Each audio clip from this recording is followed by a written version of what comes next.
Tim, silakan duduk. Terima kasih. Orang Jepang sudah bersama dengan kita. Haleluya. Puji Tuhan. Tadi saya tanya tambah apa, Bi? Tambah hitam katanya. Haleluya. Senang dia. Karena jalan terus eh, dingin tapi banyak matahari. Puji Tuhan. Haleluya. Wes. Ya, orang bule itu berjemur loh supaya mereka mendapatkan kulit yang mereka inginkan. Luar biasa. Baik, puji Tuhan. Jadilah kehendakmu, kita akan melanjutkan tentang gereja. Minggu lalu gereja sebagai tubuh Kristus, hari ini gereja sebagai mempelai Kristus, the bride of Christ. Ya.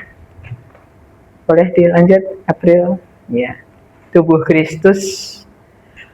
Alkitab menggambarkan gereja sebagai tubuh Kristus, sebagai mempelai Kristus, sebagai prajurit Kristus, dan sebagai keluarga. Jadi gereja yang Tuhan mau adalah gereja yang menggambarkan ini semua, ya, tubuh Kristus, ya, yang dipimpin oleh kepala, diatur oleh kepala, digerakkan oleh kepala, tubuh yang menghormati kepala, tubuh yang tidak berjalan sendiri, tapi yang berjalan sesuai dengan instruksi kepala. Itu adalah tubuh. Kemudian mempelai Kristus, prajurit, dan keluarga.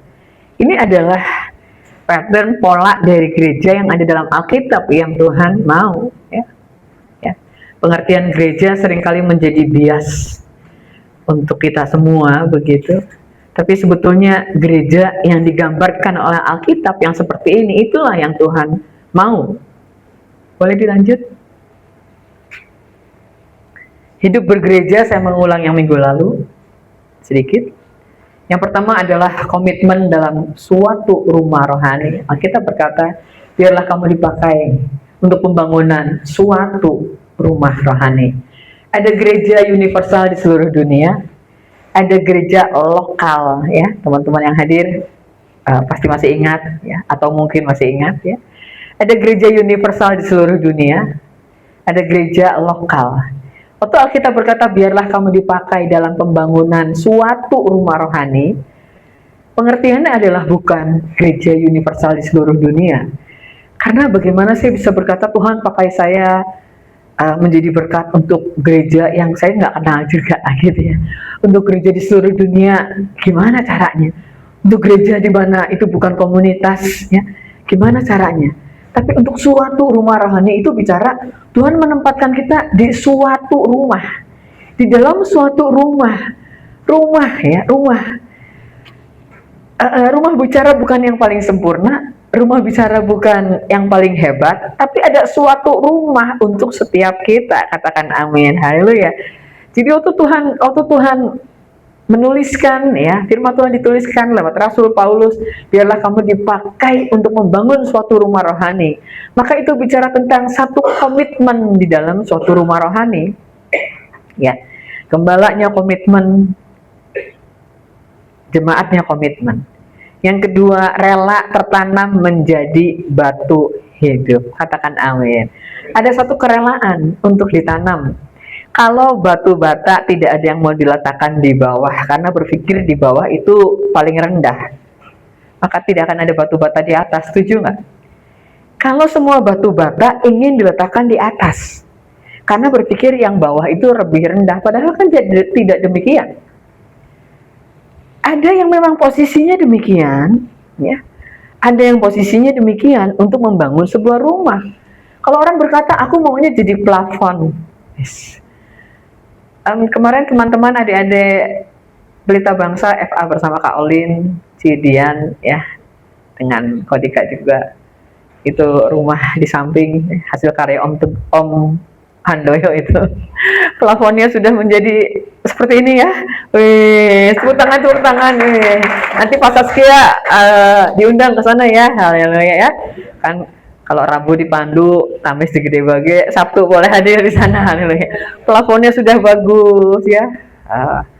Sudah bersih, sudah lega. Adik-adik liburan nanti bisa latihan tambori. Ini 3 minggu ini sibuk katanya, ya. 3 minggu ini ujian, setelah itu liburan, bisa, oh ini bisa untuk latihan tamborin, kemarin katanya begitu, dengar-dengar sayup-sayupnya, bocorannya, boleh itu latihan tamborin, bisa buat acara sehari di situ, tim dapur siap lah itu ya, kalau ada dibikin acara sehari, tim dapur itu siap lah begitu ya, nggak akan kelaparan kecuali acaranya doa puasa, haleluya. Kalau semua berpikir lebih bagus jadi plafon, nggak akan ada bangunan, setuju nggak? Batu bata di bawah tidak bicara lebih rendah, karena memang harus disusun sedemikian, harus ada kerelaan, bukan tentang di bawah, bukan tentang yang mana yang lebih baik, bukan mana yang kelihatan. Ada bata ekspos tapi perawatannya lebih mahal, batanya juga khusus, tapi rata-rata bata ditanam kemudian ditutup. Mungkin orang berpikir, untuk apa kalau gitu saya ditanam kemudian ditutup, nggak kelihatan. Yang kelihatan semen bilang aku juga nggak kelihatan, gitu ya. Pasir diaduk juga, kemudian semen bilang aku juga ditutup sama cat, yang kelihatan cat doang, misal begitu ya. Kalau gitu semua mau jadi cat, semua jadi plafon, semua jadi genteng, nggak akan ada bangunan, setuju? Ketika dikatakan dibangun menjadi bangunan rumah rohani, itu artinya semua saling melengkapi. Semua saling membutuhkan dan semua dibutuhkan. Lihat kanan kiri, haleluya, puji Tuhan. Ada Aprilia yang dengan setia sekarang. Minggu lalu saya kaget Aprilia datang pagi-pagi, gitu ya. Hari ini tadi pagi dengan Pasca juga, puji Tuhan kan, teman-teman bersama dengan Cidian tuh, Kak Olin tepuk tangan, puji Tuhan. Nggak sia-sia Kak Olin datang jauh-jauh, ya. Jadi diajar bagi suara sama Kak Olin ya. Rela tertanam, bicara tentang kerelaan, nggak bicara tentang mana yang kelihatan, mana nggak kelihatan, tapi dibutuhkan kerelaan untuk menjadi batu hidup yang tidak selalu terlihat, betul nggak? Tidak selalu terlihat, tapi rela ditanam. Yang ketiga, mau dipergunakan. Biarlah kamu semua dipergunakan dalam pembangunan suatu rumah rohani, Alkitab berkata. Mau dipergunakan, katakan mau dipergunakan. Kalau tidak mau dipergunakan, tidak bisa dipergunakan. Tuhan bukan tidak punya kuasa, tapi Tuhan tidak mau paksa. Karena kita punya free will, kita punya kehendak bebas. Tuhan nggak mau paksa. Tuhan nggak mau paksa. Tuhan harusnya paksa dong. Kalau aku nggak mau, Tuhan apain deh? Tuhan nggak mau begitu. Tuhan mau kerelaan untuk ditanam, kerelaan untuk satu dengan yang lain, kerelaan untuk mau dipergunakan. Amin, haleluya. Tuhan mau kerelaan, dan puji Tuhan, teman-teman ya, anak-anak muda di tempat ini luar biasa. Mau dipergunakan untuk push up di TikTok. Siapa yang push up di loh, itu kan semua saling melengkapi. Yang lihat kan jadi seru banget gitu ya, totalitas banget. Semua mau dipergunakan begitu ya. Saya jadi udah install TikTok nih karena adik-adik nih gitu ya. Dari dulu saya, mama punya TikTok dong. Aduh, ntar deh begitu. Wah, ini Bandung udah TikTok kan nih. Oke. Saya download TikTok, terus saya bilang Dika gini, HP saya jadi tiap hari penuh notif TikTok. Loh mama, ini nonaktif dong ininya, notifnya supaya nggak masuk, kecuali teman-teman Bandung ya. Haleluya. Oke, lanjut. Luar biasa. Tubuh Kristus. Ya, ini masih mengulang yang minggu lalu. Baca boleh yang pertama, rapi tersusun. Susunannya rapi ya. Mungkin teman-teman bilang, untuk apa sih tembok dilekuk-lekuk, udah aja lempeng aja. Tapi bicara rapi tersusun adalah bicara tentang estetika, bicara tentang kerapihan, ada mandor, ada supervisor, ada insinyur yang menyusun, dan ada Tuhan di atas semuanya. Amin, haleluya. Rapi tersusun, diikat menjadi satu. Katakan diikat. Kalau nggak diikat nggak mungkin. Diikat menjadi satu oleh pelayanan semua bagiannya, semua terikat. Diikat menjadi satu, nggak bisa dilepas, diikat jadi satu. Tali diikat, lidi diikat ya. Lidi satu nggak ada gunanya, nangkep mukul lalat juga lalatnya nggak mati kayaknya gitu ya, dengan lidi satu. Tapi ketika kita bersama-sama diikat menjadi satu, kelihatannya nggak ada arti. Tapi ketika kita mau diikat menjadi satu oleh pelayanan semua bagiannya, semua bagiannya, dan semua berbeda-beda. FA ya. Ada FA yang paling banyak makanannya. Ya itu. Ya. Terus FA Pelita Bangsa, FA Pandu itu paling banyak makanannya. Setuju Ciani? Haleluya, di belakang ya, kok Agustus ya gitu ya. Itu udah trademarknya begitu gitu ya, karena kayaknya kalau dikurangi makanannya, itu bagian yang berbeda-beda, tapi semua diikat menjadi satu. Haleluya, diikat menjadi satu. Yang masak pasti tahu bagaimana mengikat ya. Ada yang diikat oleh santan, ada yang diikat oleh telur, itu artinya diikat supaya bersatu. Yang ketiga, menerima pertumbuhan. Di dalam keterikatan, kita menerima pertumbuhan. Tubuh itu diikat. Betul nggak? Ada jaringan ikat. Ada yang mengikat tubuh supaya jadi satu. Kalau nggak mungkin tubuhnya berfungsi. Dilepas, Anda gunting rambut, ya, mungkin sebentar kelihatannya ya biasa aja, tapi tidak ada pertumbuhan. Betul nggak? Tidak ada pertumbuhan. Ya, Anda gunting kuku, lepas biasa, setelah itu nggak ada pertumbuhan. Kenapa? Tanpa ikatan nggak ada pertumbuhan. Orang nggak suka bicara ikatan. Aku mau bebas. Tapi ikatan dalam Tuhan justru di situ memerdekakan. Ikatan dalam Tuhan justru memberikan pertumbuhan. Amin. Ada pertumbuhan, ada ikatan, ada ikatan. Dan saya percaya ya, adik-adik, anak-anak muda yang ibadah dengan setia, ya, FA dengan setia, pasti menerima pertumbuhan yang berbeda sih. Ada pertumbuhan, ada berkat rohani. Kenapa? Ada ikatan. Ya. Yang keempat, masing-masing memiliki tempat khusus. Katakan aku khusus. Yes, aku khusus. Aku anak aja. Tadi lagunya ya. Tadi kami pergi karena pesan online nggak datang-datang, kemudian Omnya Dika berbaik hati, ayo udah Om anterin katanya ke Serela gitu ya. Terus kok Dika setel lagu yang tadi lah, Omnya bilang gini, emang bisa ini dinyanyiin di gereja gitu ya. Kami udah ketawa, sinkop gitu ya. Itu lagu kalau tanpa musik yang kayak tadi, itu lagu simpel banget. Semua pasti tahu lagu itu dari sejak kecil, lagu sekolah minggu kan, dulu nyanyinya tuh, ya teman-teman nih, apalagi teman-teman keren banget.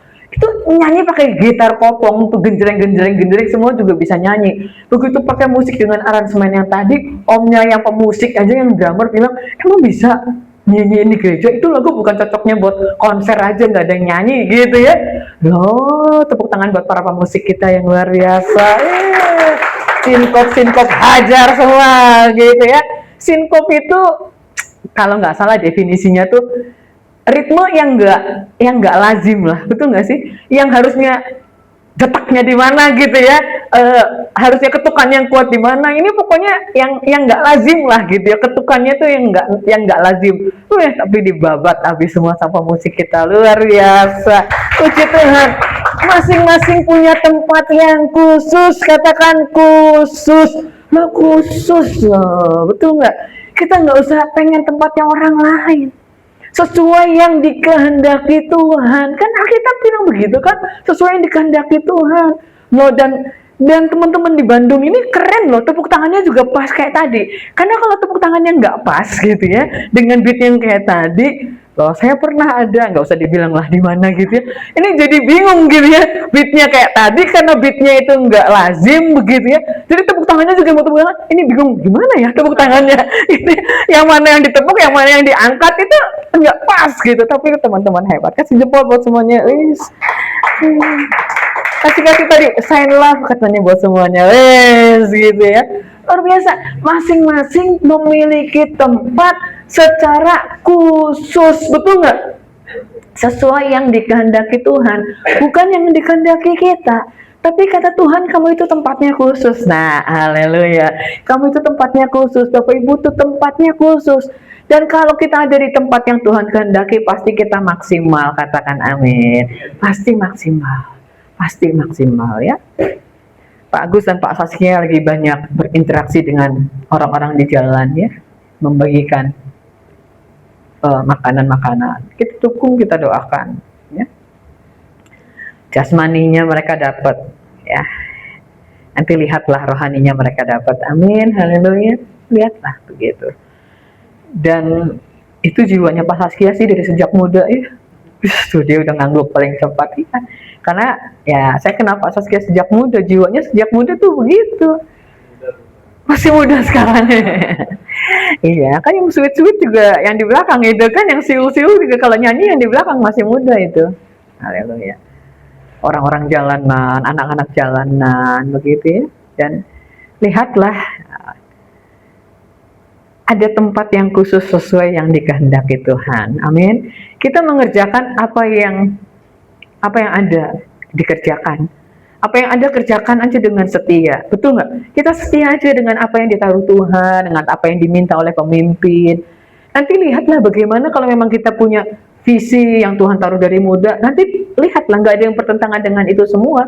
Selama kita taat, Pak Hedi dengan saya juga belajar taat. Kami ya teruslah taat, itu kan terus belajar gitu. Nanti kita akan tahu kita punya tempat, ya. Bu Henny, Bu Evi itu, Tante Henny, Tante Evi selalu bilang Papua. Loh, sebelum adik-adik datang loh, selalu bilang pengen melayani Papua, terus begitu Papua. Tapi apa yang ada dikerjakan dulu. Apa yang Tuhan taruh di depan kita kerjakan dulu. Oh, ke Sintang juga sudah siap, gitu ya. Haleluya. Saya tanya Tante Evi, siap ke Sintang? Siap. Naik pesawat aja bolak-balik. Siap, dibilang gitu. Jadi udah, mami. Mami siap-siap aja. Saya kasih lihat pesawatnya. Jakarta Sintang 2,5 juta 1 kali jalan. Kemarin Samuel ke Jepang berapa, Samuel? Pulang pergi berapa? 10. Ini ke Sintang pulang pergi 5 juta. Pilih Jepang, pilih ke Sintang. Ke Korea 5 juta dapat. Oh, itu karena pakai anak ya. Ke Korea kalau lagi murah 4,5 dapat, 5 juta dapat. Ke Jepang waktu ibu berangkat 6 juta kayaknya, 6 atau 7 juta lah begitu. Ini karena banyak bonus-bonus, oke lah begitu ya. Nah, ke Sintang itu pulang pergi 5 juta. Bu Evi bilang, aku bayar separoh. Separohnya naik bis aja katanya. Luar biasa. Separuhnya bukan diminta bayar gereja, pulangnya naik bis aja. Seperti saya kalau pulang. Luar biasa. Betul nggak? Dan karena Papua, dan yang ada dikerjakan dulu, lo diantar sama Tuhan, adik-adik dari Papua, luar biasa, dari Indonesia Timur. Adik-adik itu mimpinya tante-tante, mimpinya om-om, dalam mimpi di Bandung melayani anak Papua loh.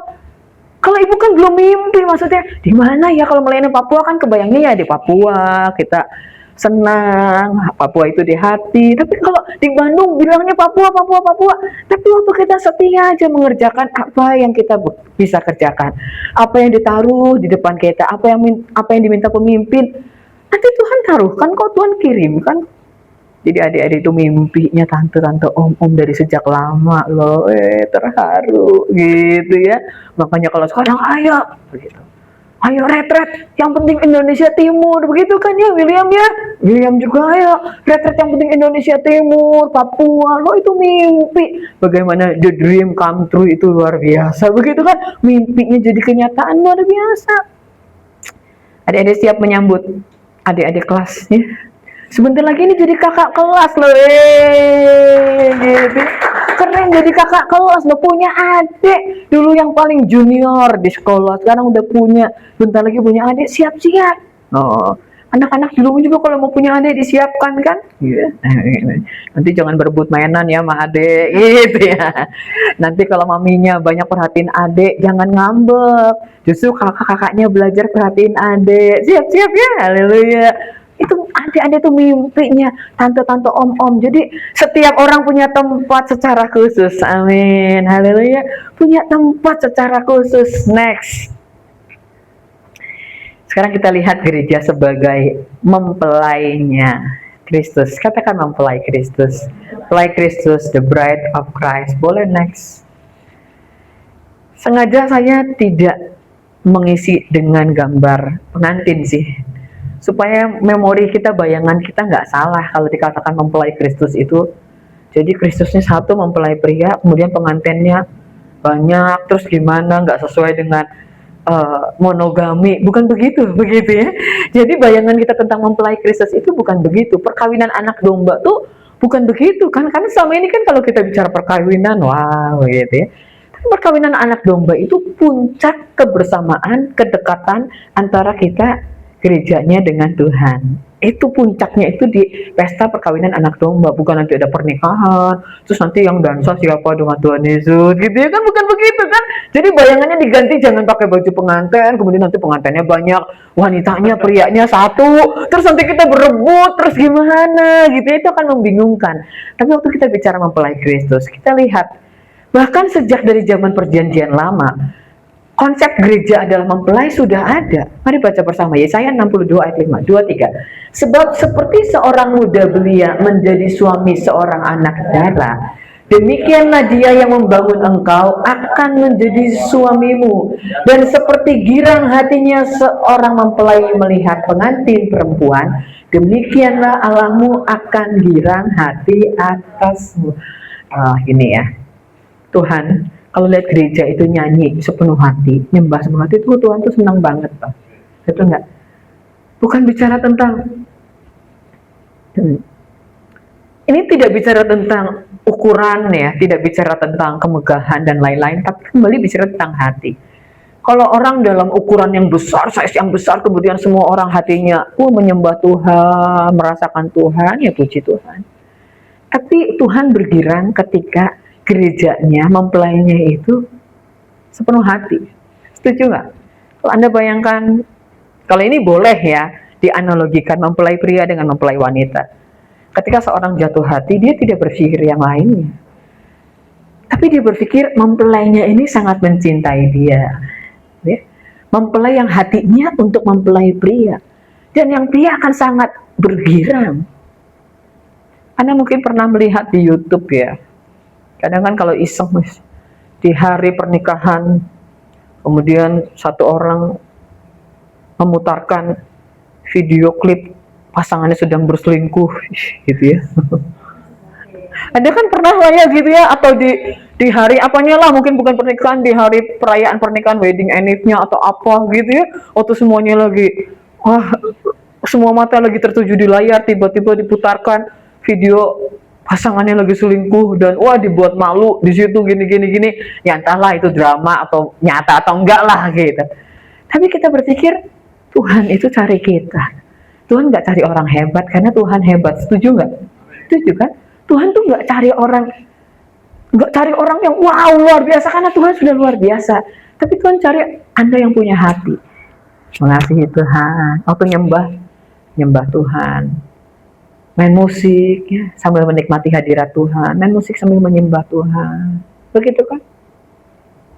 Saya bersyukurlah begitu ada bersama-sama dengan teman-teman dan kita belajar banyak nyembah Tuhan. Tanpa menghakimi, tapi kita semua tahu ada orang-orang yang main musik ya untuk menampilkan dirinya begitu ya, bahwa begitu ya, bahwa ya yang terlihat itu ya dia memang ingin menampilkan dirinya, dia hebat banget.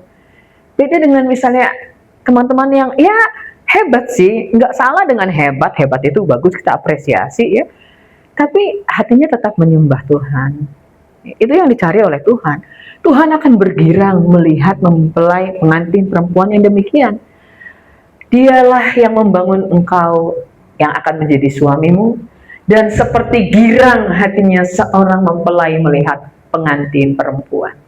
Biarlah Tuhan itu girang kalau lihat Anda. Boleh lihat kanan kiri, wow ya. Tuhan girang ngeliat, gitu ya. Tuhan senang lihat Anda. Tuhan senang lihat Anda nyanyi, dan senang lihat Anda nyembah, begitu kan? Mempelai itu kan senangnya demikian. Ada bayangan kalau mempelai pria datang di hari pernikahan, mempelai wanitanya di jalan cemberut nangis ya. Menangis karena seorang mempelai wanita umur 20 tahun menikah dengan kakek-kakek umur 65 tahun gitu. Sepanjang acara nangis, setelah lihat maharnya ratusan juta baru senyum gitu. Loh, itu bukan pernikahan kan, seperti itu kan. Tapi seorang pasti akan ya menikah senang ketika lihat mempelai wanitanya, wah dia senyum-senyum senang begitu ya, mempelai prianya akan bergirang. Begitupun analoginya Tuhan lihat kita tuh, wah Tuhan senang. Waktu Anda nyanyi, dengar dia panggil nama saya, weh dengan senyum gitu. Ku jawab yang ya. Oh Tuhan senang, Tuhan girang lihat kita. Amin, haleluya. Jadi ini penting untuk kita melihat bahwa yang Tuhan suka itu hati, yang Tuhan suka itu kita, bukan kita hebat, tapi kita yang wow memberikan hati buat Tuhan. Next, penglihatan Rasul Yohanes pada akhir zaman nanti menunjukkan perjamuan kawin anak domba. Dan Wahyu pasal 19, nanti teman-teman baca di rumah ya, beberapa ayat saya tampilkan itu ditulis demikian. Mari kita baca sama-sama. Marilah kita bersukacita dan bersorak-sorai dan memuliakan Dia, karena hari perkawinan anak domba telah tiba dan pengantinnya telah siap sedia. Ini yang dilihat oleh Rasul Yohanes. Ya. Ayo sukacita, ayo sorak-sorai, ayo memuliakan Dia. Hari perkawinan anak domba tiba, pengantinnya sudah sedia.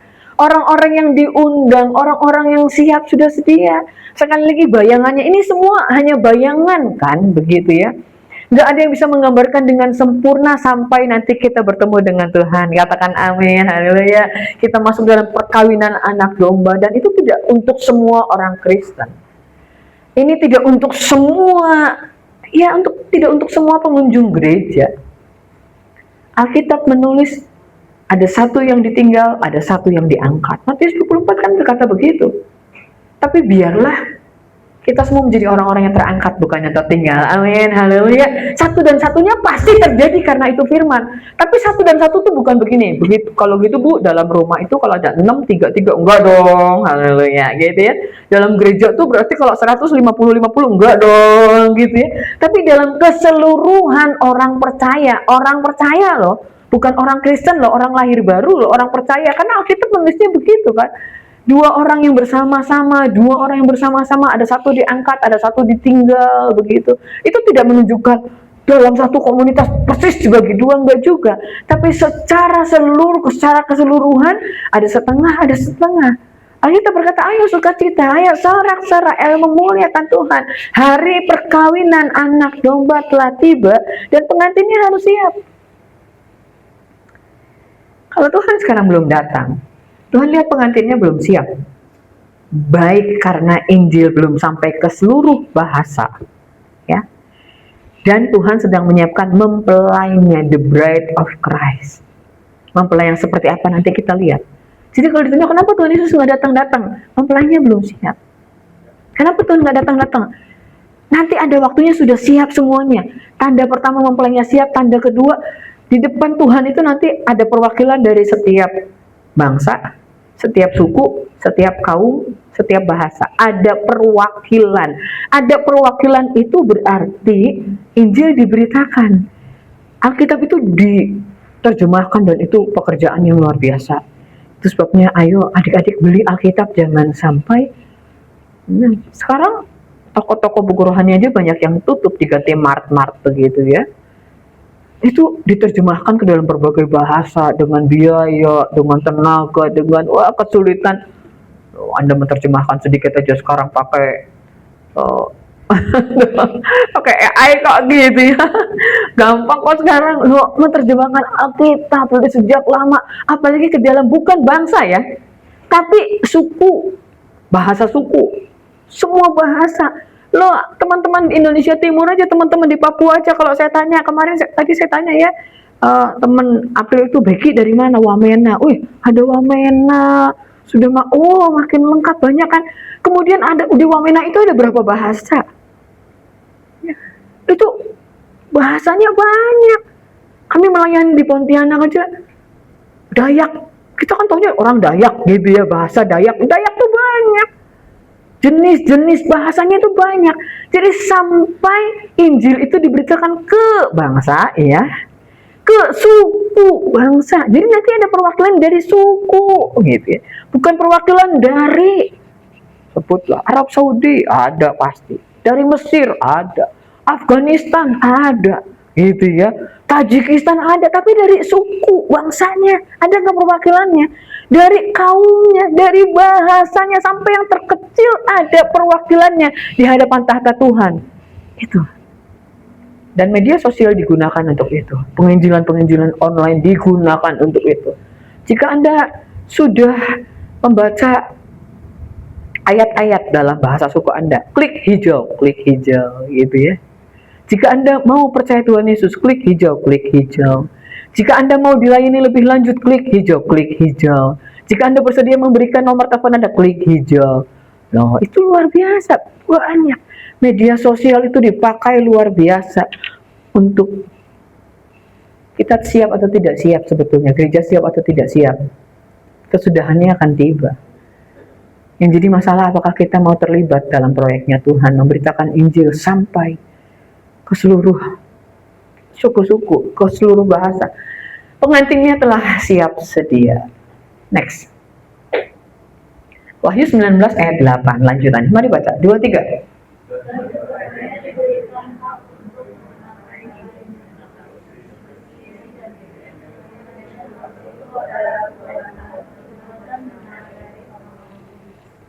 Dalam Amplified Bible itu kepadanya diberikan hak, kan di situ ya.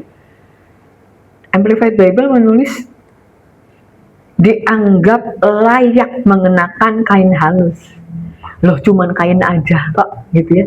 Sampai diberikan hak, sampai dianggap layak. Itu mempelai itu seperti itu begitu ya. Iya, kenapa banyak mempelai pakai baju putih, gaun putih? Sekalipun sekarang ya nggak selalu lah begitu ya. Orang mostnya masih lebih suka gaun putih, tapi nggak selalu juga. Gaun putih itu lambang ya kesucian begitu ya, buat mempelai, tidak bercacat, tidak bernoda, kan seperti itu kan? Ya kita mengerti lah. Mempelainya Tuhan diberikan hak, katakan hak. Itu bukan asal kain doang gitu ya. Nanti bekal aja kainnya. Dari bumi bekal aja kain lah, kalau di surga nggak dikasih kain, nggak kebagian kain gitu. Kan bukan begitu kan? Betul nggak? Nanti pengangkatan kita pakai apa sih? Bajunya apa sih? Gitu, ada dress code-nya nggak sih? Loh, Tuhan bilang diberi hak, dianggap layak mengenakan kain lenan halus, bersih, putih. Dan kain lenan itu adalah perbuatan yang benar dari orang kudus. Kalau dikatakan susah ya Bu jadi mempelai, iya sih.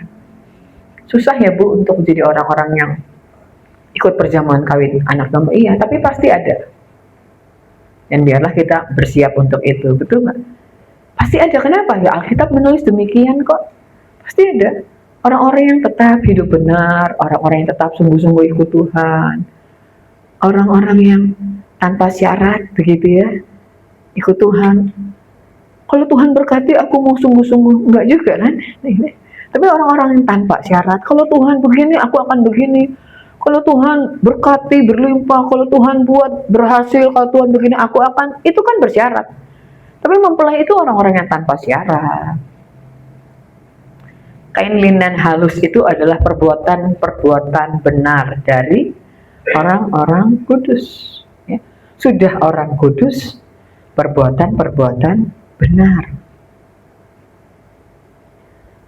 Sekarang lagi ada, saya cuma dengar lah ya, belum saya cari. Tapi karena sumbernya dapat dipercaya. Ada yang bilang begini, hamba Tuhan membenci perceraian, tapi Tuhan mengasihi orang yang bercerai.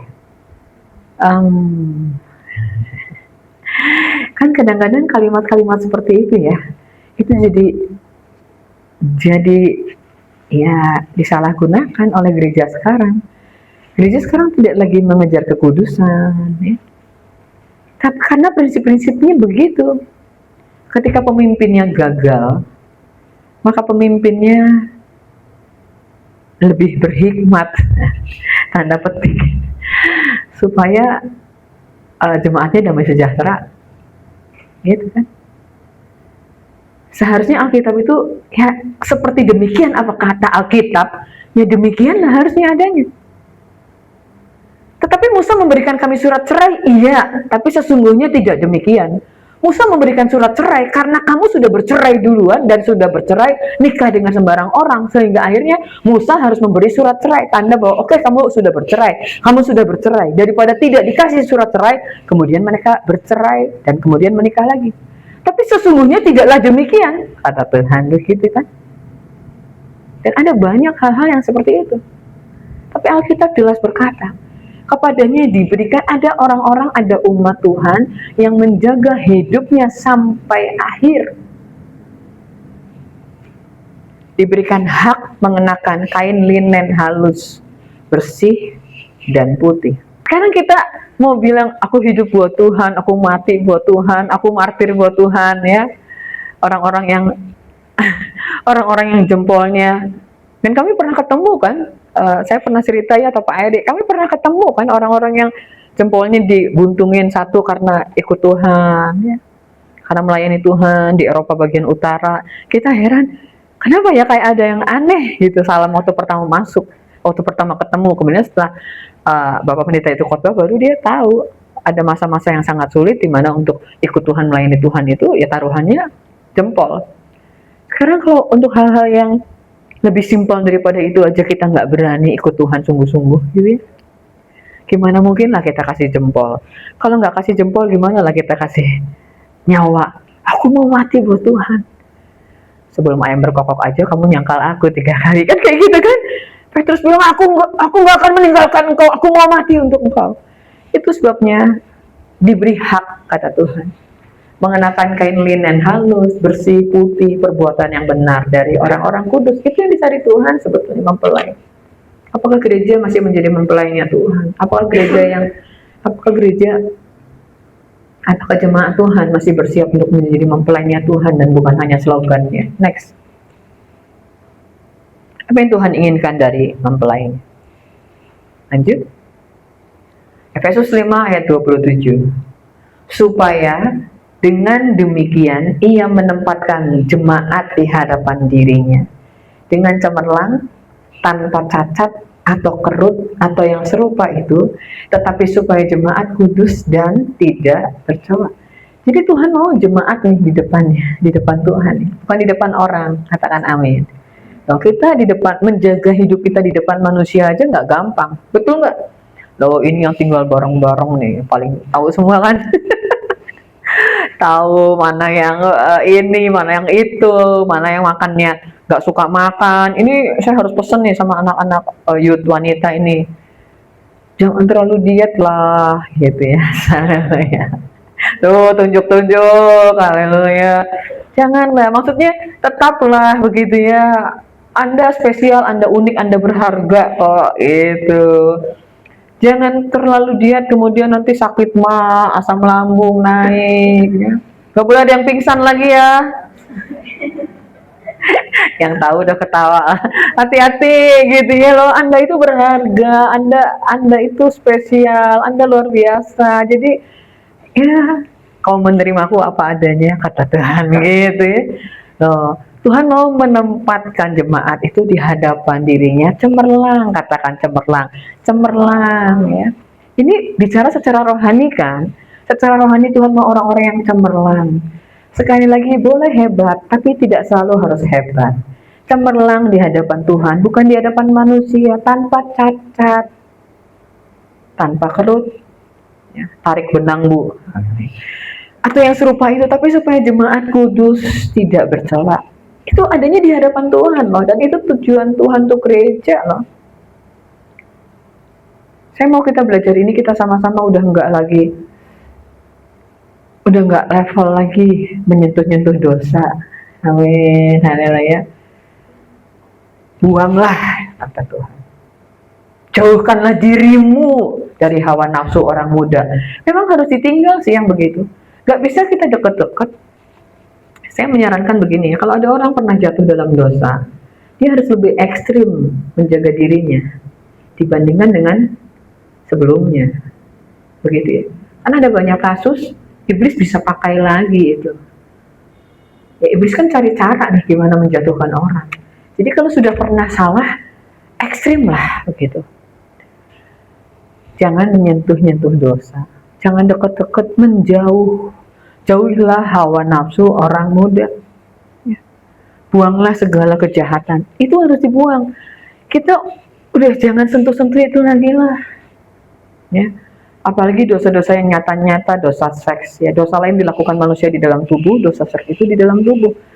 Sebetulnya dosa lain bukan enteng sih, tapi ada yang marah-marah misalnya gitu ya, ya udah jangan marah-marah lagi, gitu ya. Jadi ada dosa-dosa yang kita nggak mengentengkan dosa ya, tapi ada dosa-dosa ya udah selesaikan, gitu, betul nggak? Tapi ada yang nggak bisa diselesaikan sesimpel itu dan hati-hati, betul nggak?